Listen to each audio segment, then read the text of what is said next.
হযরত সুলাইমান আলাইহিস সালাম একটা ভাষণ দিয়েছেন জাতির উদ্দেশ্যে। কি দিয়েছেন? ভাষণ, বক্তব্য। যেমন বঙ্গবন্ধু শেখ মুজিবুর রহমান 7ই মার্চে ভাষণ দিয়েছেন, এইরকম ভাবে হযরত সুলাইমান আলাইহিস সালাম জাতির উদ্দেশ্যে একটা ভাষণ দিয়েছেন। এই নিয়ামতগুলো পাওয়ার পরে একটা ভাষণ, ঐতিহাসিক একটা বক্তব্য দিয়েছেন। এই ভাষণটা, এই বক্তব্যটা, এই কথাগুলো আল্লাহ পাকের এতটাই প্রিয় হয়ে গেছে, এতটাই পছন্দ হয়েছে। পছন্দ হওয়ার কারণে আল্লাহ পাক সেই কথাগুলো তার লাউহে মাহফুজে কলম দিয়ে কোট করে আল্লাহ পাক কোরআনের মধ্যে কোট করে দিয়েছেন। সুবহানাল্লাহ।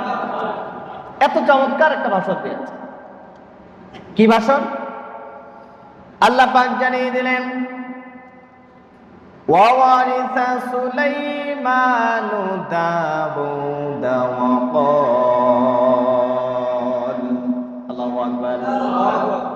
আল্লাহ পাক জানিয়ে দিলেন, وَوَرِثَ সুলাইমান, সুলাইমানের ওয়ারিস আমি বানালাম দাউদ, দাউদের ওয়ারিস হিসেবে সুলাইমানকে বানিয়ে দিলাম।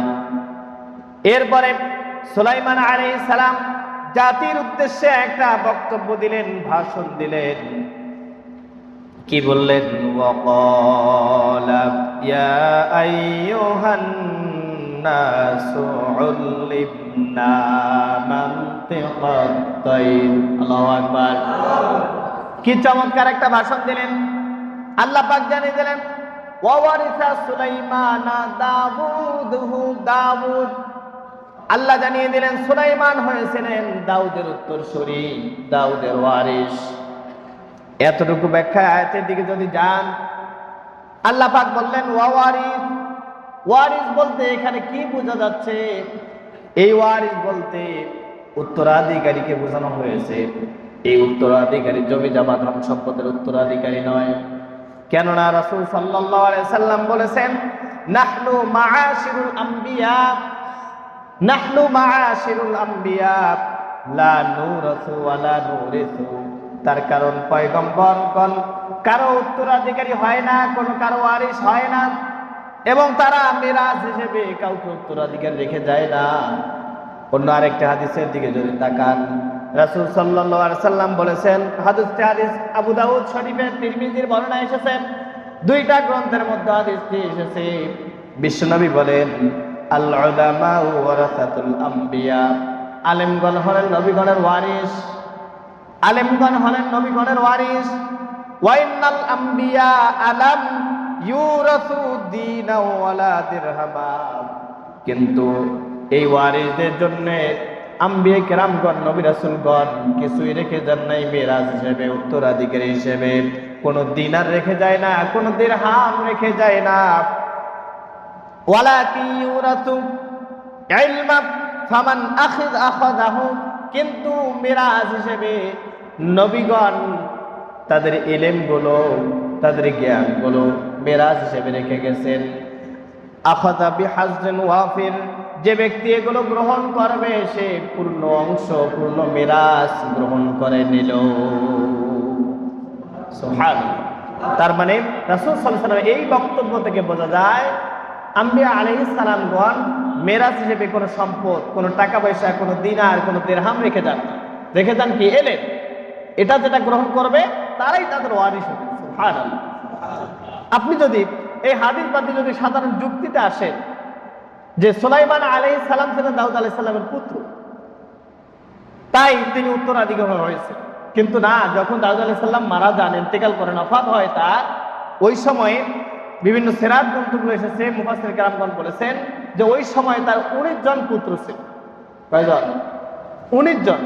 তাহলে যদি মেরাজ হিসেবে সন্তানকে যদি উত্তরাধিকারী রেখে যেতেন, তাহলে তো 19 জনই হওয়ার কথা ছিল, আর 19 জনের কথা কোরআনে আসার কথা ছিল। কিন্তু 19 জনের আসে নাই, আসছেন কয়জনের? একজনের। এ থেকে বোঝা যায় আল্লাহ পাক এই মেরাজ হিসেবে কোনো সম্পদের কথা উল্লেখ করেন নাই, উল্লেখ করেছেন নবুয়ত এবং এলেমের কথা। এই নবুয়ত এবং এলেম আল্লাহ পাক সুলাইমানকে দান করেছেন। যেমনটি দাউদকে দিয়েছেন তেমনই তার সন্তানকেও সুলাইমান আলাইহিস সালামকে দিয়েছেন। এই জন্য বলেছেন ওয়ারিসা দাউদা সুলাইমানা দাউদ, আমি সুলাইমানকে দাউদের উত্তরসূরি হিসেবে বানিয়ে দিয়েছি। সুবহানাল্লাহ।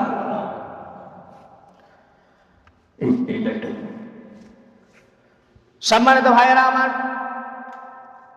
এরপরে আল্লাহ পাক বুঝাইতে যাচ্ছেন ওয়ারিসা সুলাইমানা দাউদ, আমি সুলাইমানকে দাউদের উত্তরসূরি বানিয়ে দিয়েছি। কি কারণে? তার কারণ দাউদ আলাইহিস সালামকে নবুয়ত দিয়ে ধন্য করেছি, এরপরে ইলম দিয়েছি, কিছু মুজিজা দিয়েছি। ঠিক তেমনি ভাবে তার সন্তান সুলাইমানকেও আমি নবুয়ত দিয়েছি, ইলম দিয়েছি, মুজিজা দিয়েছি। সুবহানাল্লাহ। এখান থেকে আমাদের জন্য শিক্ষাটা কি? আমাদের জন্য শিক্ষাটা হলো, বলেন তো দেখি, ইলমের মালিক কে? ইলম দেওয়ার ক্ষমতা কার? আপনি যতই চেষ্টা করেন না কেন হবে না, যদি আল্লাহ পাক না দেয় কারো পক্ষে সম্ভব নয়। এই জন্য একমাত্র ইলমের মালিক আল্লাহ। কিন্তু আজকাল দেখা যায় যখন কেউ একটু ইলম অর্জন করে তার ভিতরে কত যে অহংকার ভাব এসে যায়, কত যে দাম্ভিকতা ভাব এসে যায়। এমনকি পড়ালেখা করতে করতে এমন লেখাপড়া করে কিছুদিন পরে বলে দেয়ার ইজ নো গড, স্রষ্টা বলতে কিছু নাই। আছে না নাই? এরপরে আমাদের এই দেশের মধ্যে কিছু বুদ্ধিজীবী আছে, আমি তো বলি এরা বুদ্ধিজীবী নয়, এরা বুদ্ধি প্রতিবন্ধী। এরা লেখাপড়া করে বাংলাদেশের শ্রেষ্ঠ বিদ্যাপীঠের মধ্যে লেখাপড়া করে, লেখাপড়ার পর পরে দেয়ার ইজ নো গড, স্রষ্টা বলতে কিছুই নাই। কিন্তু আবার দেখবেন কিছুদিন পর পর এরাই আবার ইসলামের বিরোধিতা করে। তার মানে এদের বিবেক আল্লাহ দিয়েছেন, এদের বিবেকগুলো মরে গেছে, ঠিক না?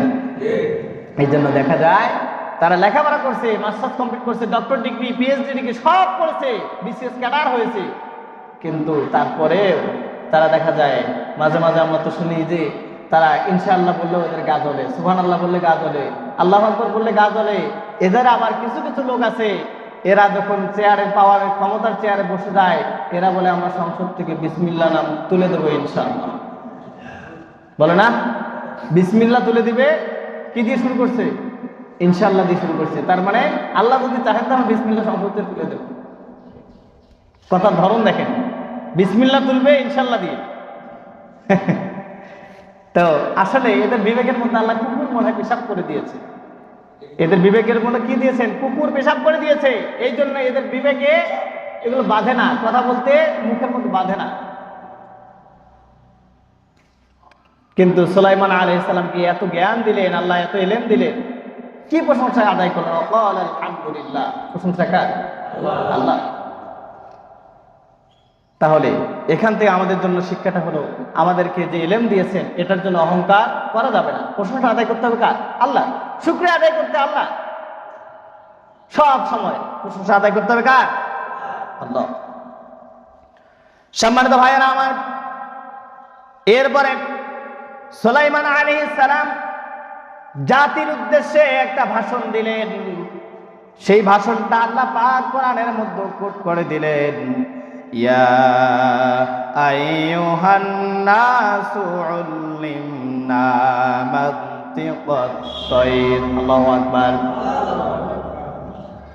আল্লাহ পাক হযরত সুলাইমান আলাইহিস সালামের কথাগুলো এত পছন্দ হয়েছে, সেই কথাগুলো কোরআনের মধ্যে কোট করে দিলেন।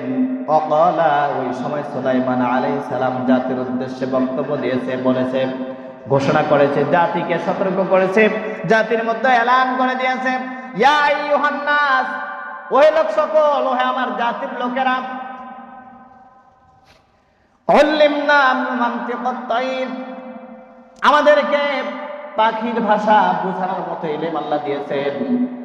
সুবহানাল্লাহ বলবেন না? কার ভাষা? পাখির ভাষা বোঝার মতো আমাদেরকে ইলম দেওয়া হয়েছে।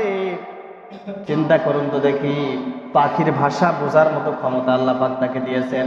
পাখিরা কি তাসবিহ করে সেই তাসবিহ বোঝার মতো ইলম আল্লাহ পাক দিয়েছেন। তার ভিতরে কি অহংকার ছিল? কোনো অহংকারই ছিল না। এরপরে সুলাইমান আলাইহিস সালাম এখানেই শেষ করেন নাই, এরপরে বললেন, ওয়া উতিনা মিন কুল্লি শাই। আল্লাহু আকবার। হযরত সুলাইমান আলাইহিস সালাম বললেন, এখানেই শেষ নয়, এরপরে বললেন ওয়া উতিনা মিন কুল্লি শাই, আমাকে এমন কিছু আল্লাহ পাক ইলম দিয়েছেন। কুল্লি শাইনের ব্যাখ্যায় মুফাসসির কিরামগণ বলেছেন হযরত সুলাইমান আলাইহিস সালাম একটা রাষ্ট্রের বাদশা ছিলেন না গোটা পৃথিবীর? সবাই বলেন গোটা নাকি বাংলাদেশের মতো একটা রাষ্ট্রের? গোটা পৃথিবীর যেখানে বাদশাহী করতেন, এই রাষ্ট্র গোটা পৃথিবীটাকে পরিচালনা করতে গেলে কিছু নিয়ম নীতি জানার দরকার আছে না নাই? আছে না নাই? রাষ্ট্র তো এমনি এমনি পরিচালনা করা যায় না, দেশটা তো এমনি এমনি পরিচালনা করা যায় না। এই জন্য সুলাইমান আলাইহিস সালাম বললেন ওয়া উতিনা, আমাদেরকে দান করা হয়েছে, দেওয়া হয়েছে মিন কুল্লি শাই, সব কিছু রাষ্ট্র পরিচালনা করার জন্য যত ইলমের দরকার রব্বে কারীম সব ইলমগুলো আমাদেরকে দিয়েছে। এই ইলমের মধ্যে কি কি আছে দেখেন, তাফসীরে জালালাইনের মধ্যে খুঁজে দেখেন। কুল্লি শাইনের ব্যাখ্যায় এই রাষ্ট্র পরিচালনা করতে গিয়ে, পৃথিবী পরিচালনা করার জন্য যত ইলম প্রয়োজন, যত জ্ঞানের দরকার, যত বুদ্ধির দরকার, আল্লাহ পাক সেগুলো সুলাইমান আলাইহিস সালামকে দিয়েছে। সুবহানাল্লাহ, একটু জোরে বলা যাবে না? একটা রাষ্ট্র পরিচালনা করতে গেলে সাধারণত কতগুলো নীতির প্রয়োজন হয়। পারিবারিক নীতি লাগে, সমাজ নীতি লাগে, অর্থনীতি লাগে, স্বরাষ্ট্র নীতি, পররাষ্ট্র নীতি, আন্তর্জাতিক নীতি, কত নীতির দরকার আছে না নাই? তাহলে দেখেন ওই সময় কোনো বিশ্ববিদ্যালয় ছিল? কে শিখিয়েছেন? আল্লাহ শিখিয়েছেন। এতগুলো নীতি আল্লাহ পাক শিখালেন হযরত সুলাইমান আলাইহিস সালামকে রাষ্ট্র পরিচালনা করার জন্য। কিন্তু এই ইলমটা আমাদের রাষ্ট্র যারা বর্তমানে আমাদের এই ছোট্ট ভূখণ্ডটা পরিচালনা করে, এখান থেকে আমাদের জন্য শিক্ষাটা কি একটু ভেবে দেখুন তো, শিক্ষাটা কি আমাদের জন্য? এখান থেকে আমাদের কিছু কিছু লোক আছে যারা বলে আজকে হুজুরেরা ধর্মের নামে রাজনীতি ব্যবসা শুরু করে দিয়েছে। আছে না নাই? আছে না নাই? একটু চিন্তা করুন তো, হযরত সুলাইমান আলাইহিস সালাম একদিকে বাদশা, একদিকে নবী, ঠিক না? তাহলে তাকে কেন দিলেন গোটা রাষ্ট্রটা পরিচালনা করার জন্য? তাহলে ধর্ম এবং রাজনীতি যদি আলাদা হতো তাহলে তো সুলাইমান আলাইহিস সালামকে দেওয়ার কথা ছিল না। রাষ্ট্র পরিচালনা করতে গেলে কি রাজনীতির দরকার আছে না নাই? আছে না নাই? কথা কি বোঝেন নাই মনে হয়? বুঝলেন কথা? রাষ্ট্র পরিচালনা করতে গেলে রাজনীতির দরকার আছে না নাই? রাজনীতি কে শিখাচ্ছেন? আল্লাহ শিখাইলেন ওয়া উতিনা মিন কুল্লি শাই। আল্লাহ সকল রাজনীতির বিষয়গুলো আল্লাহ শিখিয়ে দিলেন সুলাইমান আলাইহিস সালামকে। আর কিছু কিছু লোক, কিছু মূর্খ, আমি তো বলি এরা শিক্ষিত না, এরা মূর্খ, এরা বলে যে আজকে হুজুরেরা ধর্মের নামে রাজনীতি করে, ধর্ম এত পবিত্র একটা জিনিস, এটা আজকে হুজুরেরা আজকে ধর্মকে অপবিত্র করতেছে। না হয় তার কারণ এরা তো আপনাদের মতো পেট রাজনীতি করে না, এরা রাজনীতি করে কার? আল্লাহর দেয়া রাজনীতি করে। এরা তো কোনো মানুষের মন করা তৈরি মতাদর্শের দিকে ডাকে না, এরা একমাত্র ডাকে আল্লাহ তাআলা লিখিত সংবিধানের দিকে মানুষকে ডাকে, ঠিক না? তাহলে যারা আজকে বলে হুজুরেরা রাজনীতির নামে আজকে ধর্মকে এমন ভাবে কালারিং করতেছে, কলুষিত করতেছে, আমরা বলি যে এই রাজনীতি সরাসরি কে শিখেছেন? আল্লাহ শিখিয়েছেন। যদি এই রাজনীতি আল্লাহ যদি না শিখাইতেন তাহলে স্বয়ং হযরত ইব্রাহিম আলাইহিস সালাম তিনিও রাজনীতি করার কথা ছিল, করেন? এই রাজনীতি করে নাই? করছে কিনা? ঈসা আলাইহিস সালাম করে নাই?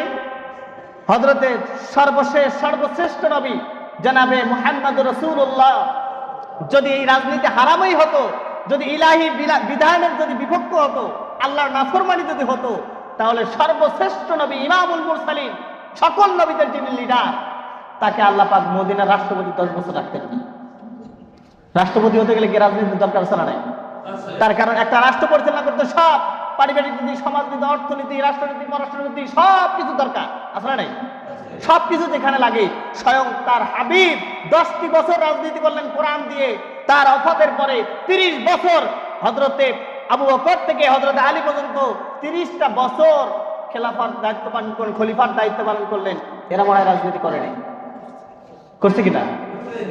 তাহলে এরা করলেন, রাসূল সাল্লাল্লাহু আলাইহি ওয়াসাল্লাম করলেন 10 বছর, এরপরে অন্যান্য আম্বিয়া কেরামগণ করলেন। সুলাইমান আলাইহিস সালামকে তামাম পৃথিবীর বাদশাহী দায়িত্ব তার হাতে তুলে দিলেন। তাহলে আজকে যারা বলে ধর্ম আলাদা জিনিস, রাজনীতি আলাদা জিনিস, আমি তো মনে করি এদের ইমানের মধ্যে ভেজাল আছে। তাহলে আপনি আলাদা করার কোনো এখানে অপশন নাই। আপনি যেহেতু মুসলিম, আপনাকে আল্লাহ পাক পাঠিয়েছেন, আপনাকে রাজনীতি করতে হলে কি দিয়ে করতে হবে? কোরআন দিয়ে করতে হবে। কিন্তু আজকে তারা এই বুলিটা মানুষের কানে পৌঁছায় কেন? কারণটা কি? তার কারণ আজকে যদি কোরআনের ভিতরে কোরআন যাদের ভিতরে আছে, এই এলেমওয়ালা লোকগুলো যদি ওই চেয়ারে গিয়ে বসে, তাহলে ওদের খাওয়া বন্ধ হয়ে যাবে, বড় বড় বোতল খাওয়া বন্ধ হয়ে যাবে, ওদের টেন্ডারবাজি, চাঁদাবাজি করা, দুর্নীতি করা, চুরি ডাকাতি করা, রডের বদলে বাস দেওয়া, দেশের টাকা বিদেশে পাচার করা, সব কিছু বন্ধ হয়ে যাবে, ঠিক না? এই জন্য তারা বলে যে না, এটা করতে দেওয়া যাবে না। এরা এই জন্য গান শুধু গাইয়ে যায়, আর যে হুজুরেরা শুধু এগুলো অপবিত্র করতেছে, ধর্মটাকে অপবিত্র করতেছে, চিন্তা করেন। এই জন্য আমরা যা করব কি দিয়ে করব? কোরআন দিয়ে। রাজনীতি করলেও কোরআনের রাজনীতি আমরা করবো ইনশাআল্লাহ। সম্মানিত ভাইয়েরা আমার, এরপরে সুলাইমান আলাইহিস সালাম যখন বললেন ওয়া উতিনা মিন কুল্লি শাই, আমাকে রাজনীতি করার জন্য, রাষ্ট্র পরিচালনা করার জন্য সব কিছু আল্লাহ পাক আমাকে দিয়েছেন। ইন্না হাযা লাহুয়াল ফাদলুল মুবিন।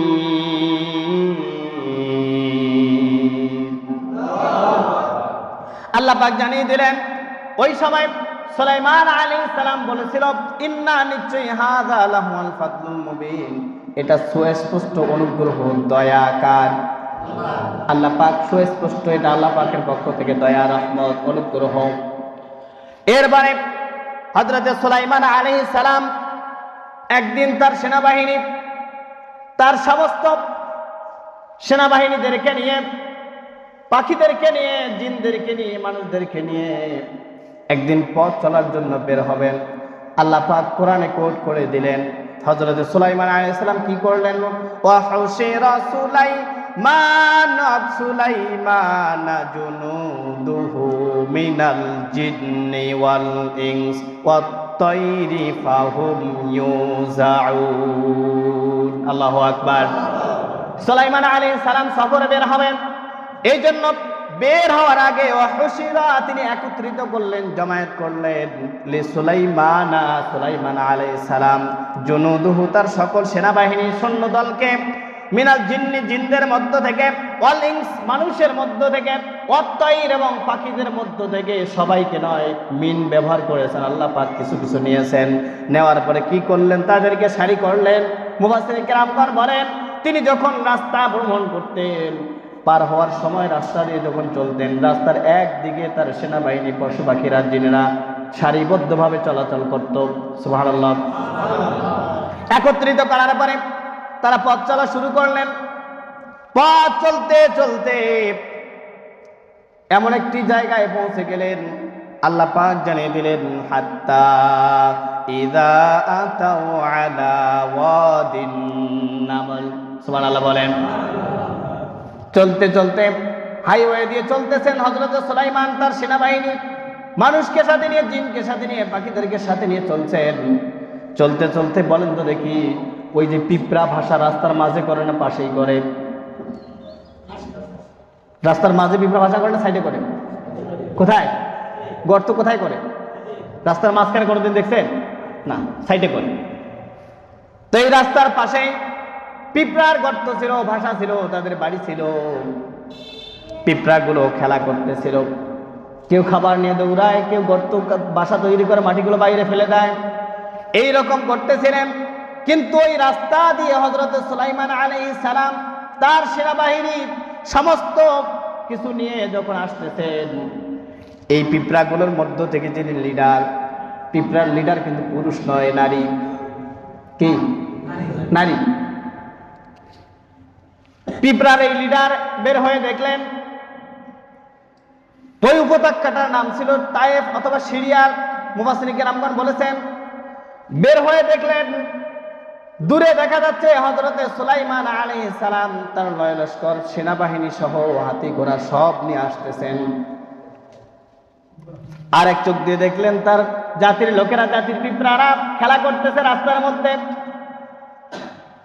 এই পিঁপড়া, লিডার পিঁপড়া, নারী পিঁপড়া, তার জাতি পিঁপড়ার উদ্দেশ্যে একটা ঐতিহাসিক একটা বক্তব্য দিয়েছেন, ভাষণ দিয়েছেন। আল্লাহ পাকের কাছে এতটাই পছন্দ হয়ে গেছে, এতটাই প্রিয় হয়েছে, ওই পিঁপড়ার বক্তব্যটা আল্লাহ পাক কোরআনের মধ্যে কোট করে দিয়েছে। যেমন তেমন কোট করে নাই, যে পিঁপড়ার কোনো মূল্য নাই। আপনি বাজারে বিক্রি করতে নিয়ে গেলে কেউ কিনবে না, আপনি বিক্রি করতে গেছে উল্টা আপনাকে পাগল বলবে। পিঁপড়াকে মারলেও কোনো বিচার হয় না, কোনো অভিযোগ থাকে না। পিঁপড়াকে আপনি আগুন দিয়ে পুড়তেছেন, কোনো অভিযোগ নাই, কোনো বিচার নাই। যে পিঁপড়ার কোনো মূল্য নাই, এই পিঁপড়ার এই বক্তব্যের কারণে সর্বশ্রেষ্ঠ, পৃথিবীর সর্বশ্রেষ্ঠ কিতাব আল কোরআনুল কারীমের মধ্যে আল্লাহ পাক পিঁপড়া নামে একটা সূরাই দিয়েছে। এই আয়াত থেকে এই সূরার নামকরণ করা হয় সূরাতুন নাম। সুবহানাল্লাহ। এরপরে পিঁপড়া কি ঐতিহাসিক বক্তব্য দিল, ভাষণ দিল, দেখেন জাতি পিঁপড়ার উদ্দেশ্যে।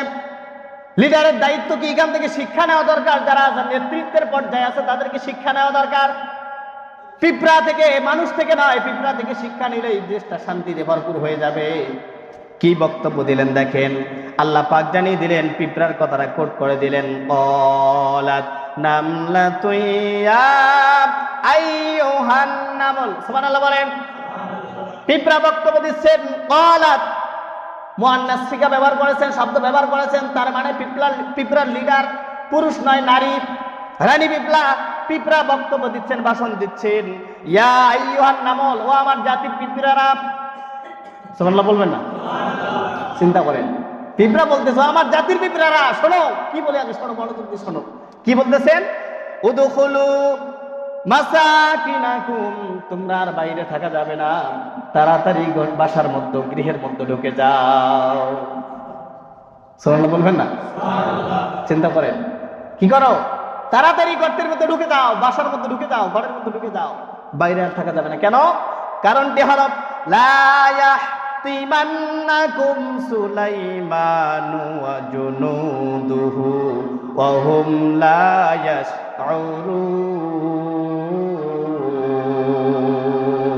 আল্লাহু আকবার। ওই সময় রানী পিঁপড়া, লিডার পিঁপড়া দায়িত্ব দেখেন, বলতেছেন লা ইয়াহতিমান্নাকুম সুলাইমান। ওই যে দেখা যাচ্ছে সুলাইমান আসতেছে, বাদশা সুলাইমান আসতেছে, তার সাথে তার জুনুদহু, তার সেনাবাহিনী, তার হাতি ঘোড়া, লস্কর সবকিছু আছে, পাখিরাও আছে, জিনেরা আছে। তারা যে আসতেছে, তারা তোমাদেরকে পা দিয়ে পিষে যাবে। ওয়াহুম লা ইয়াশউরুন, তোমরা এতটাই ছোট, তোমাদেরকে দেখা যাবে না, তারা উপর থেকে দেখতে পারবে না, তারা পা দিয়ে তোমাদেরকে পিষে ভর্তা বানিয়ে দিয়ে যাবে। যদি তোমরা আমার বক্তব্য শোনো, যদি জীবনকে বাঁচিয়ে রাখতে চাও, তাহলে তোমরা গর্তের মধ্যে ঢুকে পড়ো। সুবহানাল্লাহ বলেন। চিন্তা করেন, পিঁপড়া দেখেন, লিডার কাকে বলে, লিডারশিপ কাকে বলে, নেতার দায়িত্বটা কি। এই বক্তব্যটা মুফাসসিরিন কেরামগণ বলেছেন, এই বক্তব্যটা যেখানে পিঁপড়া দিয়েছে সেখান থেকে সুলাইমান আলাইহিস সালামের দূরত্ব প্রায় 3 মাইল ছিল। কত মাইল? 3 মাইল ফাঁকে ছিল। আসতেছেন, এখানে আসতে আর 3 মাইল রাস্তা উৎকন করে আসতে হবে। এই বক্তব্যটা আল্লাহ পাক সুলাইমানের কান পর্যন্ত পৌঁছে দিয়েছে। আর একটু জোরে বলা যাবে? বাতাস এই দায়িত্ব নিলেন, এই বক্তব্যটা সুলাইমানের কানে পৌঁছে দিলেন। দেওয়ার পরে কি হলো, সুলাইমান আলাইহিস সালাম ফাতাবাসসামা দাহিকাম মিন কওলিহা। সুবহানাল্লাহ বলেন। হযরত সুলাইমান আলাইহিস সালাম এই বক্তব্য শোনার পরে ফাতাবাসসামা দাহিকাম, তিনি মৃদু হেসে ফেললেন। সুবহানাল্লাহ বলবেন না? কি করলেন? মৃদু হাসলেন। এমন কি মুফাসসিরিন বলছেন যে হাসতে হাসতে এমন এক সময় অট্ট হাসি দিয়েছে যে পিঁপড়ার বক্তব্য কেন এই বক্তব্যটা দিল। তিনি যখন কাছাকাছি আসলেন, পিঁপড়ার কাছাকাছি যখন আসলেন, বাসার কাছাকাছি আসলেন, আসার পরে পিঁপড়ার কাছে আসলেন, আসার পরে কোন কোন মুফাসসিরিন বলছেন হাতে নিলেন পিঁপড়াটাকে, কোন কোন বলছেন কাছে এসে জিজ্ঞেস করলেন পিঁপড়াকে। কেননা আল্লাহ পাক তো পিঁপড়ার ভাষা বোঝার ক্ষমতা সুলাইমান আলাইহিস সালামকে দিয়েছেন। তিনি কাছে এসে জিজ্ঞেস করলেন এই বক্তব্যটা দেওয়ার পিছনে কারণ কি, তুমি কেন দিলে? তোমার জাতির পিঁপড়াদেরকে কেন গর্তের মধ্যে ঢুকতে বললে? কারণ কি? কারণ তখন পিঁপড়া বলতেছে, কারণটি হলো আমি হলাম তাদের লিডার, আমার তো এটা দায়িত্ব জাতির লোকদের, জাতির পিঁপড়াদেরকে খোঁজ খবর নেওয়া, তারা ভালো আছে না খারাপ আছে, তারা অসুস্থ নাকি সুস্থ, তাদের দেখভাল করার দায়িত্ব তো আমার উপরে। আমি যদি আমার দায়িত্বের ব্যাপারে গাফেল থাকি তাহলে তো এখানে আজকে তারা জানে মারা যেত, তোমার সেনাবাহিনী আপনার সেনাবাহিনীর পায়ের তলে পরে তার পিঠ ভর্তা হয়ে যেত। তাহলে আমি যে লিডার, আমি লিডার থাকার পর তারা যদি জানে মারা যায়, এই দায়িত্ব তারা না থাকলে আমি দায়িত্ব লিডারগিরি কার উপরে করব? সুবহানাল্লাহ বলবেন না? চিন্তা করছেন পিঁপড়ার বক্তব্য যে তারা যদি নাই থাকে, তারা যদি মারাই যায়, আমি কার উপর নেতৃত্ব করব? আর এই লিডার থেকে দায়িত্ব নাকি? আমার তো দায়িত্ব তাদেরকে সতর্ক করা, তাদেরকে খারাপ থেকে ভালো পথে আনা, এটা তো আমার দায়িত্ব। তাদের দেখভাল করার দায়িত্ব, তাদের খোঁজ খবর নেওয়ার দায়িত্ব তো আমার। হযরত সুলাইমান আলাইহিস সালাম এই জন্য হেসে ফেললেন। পিঁপড়া বলে কি, লিডার কি দায়িত্ব, দেখেন লিডারের কতটা সচেতন থাকা দরকার। আজকে আমাদের লিডারের যারা আছে তারা বলে আমাদের জনগণের দরকার নাই, জমিনটা থাকলেই দরকার। আসলে নাই, হ্যাঁ জনগণের দরকার নাই, মাটি থাকলেই হয়। বাংলার মাটি দরকার, আমাদের জনগণের দরকার। তারা জনগণ খেয়ে মরুক আর না খেয়ে মরুক দেখার সময় নাই, কি হয় হোক রাষ্ট্রের মধ্যে দেখার সময় নাই, তারা শুধু বাঁচলেই হলো। এই জন্য দেখা যায় তারা দেশে আর জমা করে না, বাড়ি করে কানাডায় বেগম পাড়ায়, ঠিক না? দেশে যদি কোনো গন্ডগোল বাজে, কোনো সমস্যা হয়, আমরা ফুরুত করি কানাডায় বেগম পাড়ায় গিয়ে বাসা করে থাকবো। আসলে নাই, এরা তো আমি বলি এরা আসলে এরা দেশের খাদেম নয়, এরা দেশকে শাসন করে না, শোষণ করে, ঠিক না? এরা কি করে? শোষণ করে। এরা দেশকে শাসন করে না, এরা শাসক হতে পারে না। যারা দেশকে শোষণ করে এরা কখনো শাসক হতে পারে না। তার কারণ যদি লিডার হতে চান, যদি নেতৃত্ব দিতেই হয় জাতির উপরে, জাতির খেদমত যদি করতেই হয়, তাহলে পিঁপড়া থেকে শিক্ষা নেওয়া দরকার। যখন বিপদ এসেছে পিঁপড়া সতর্ক যেভাবে করেছে, বিপদ আসলে যারা নেতৃত্বের পর্যায়ে আছেন, যারা দায়িত্বে আছেন, জাতির লোকদেরকে এরকম ভাবে সতর্ক করা দরকার। যদি না পারেন দায়িত্ব ছেড়ে দেন। সম্মানিত ভাইয়েরা আমার, তাহলে এই পিঁপড়া থেকে আজকে যদি আমাদের লিডারেরা, নেতারা যদি শিক্ষা নিত, আমাদের দেশে অশান্তি থাকার কথা ছিল, আমাদের দেশে অভাব থাকার কথা ছিল, আমাদের দেশে আজকে চুরি থাকতো, ডাকাতি থাকতো, দুর্নীতি থাকতো, একটাও থাকতো না। আমি তো মনে করি তাদের দুর্বলতার কারণে আজকে আমাদের দেশে এত বিপদ, এত বিপদ আর বিপদ, ঠিক না? যার কারণে আজকে আমাদের অনাবৃষ্টি, আকাশ এতটাই তাপ দিচ্ছে, আমাদের ফসলগুলো নষ্ট হয়ে যাচ্ছে, ঠিক না? আমাদের রোগগুলো, মানুষগুলো অসুস্থ হয়ে পড়তেছে, পানি পাচ্ছে না, খাবারগুলো নষ্ট হচ্ছে, পশু পাখি সবাই কষ্ট পাচ্ছে না? কাদের কারণে? আমাদের হাতের কামাই।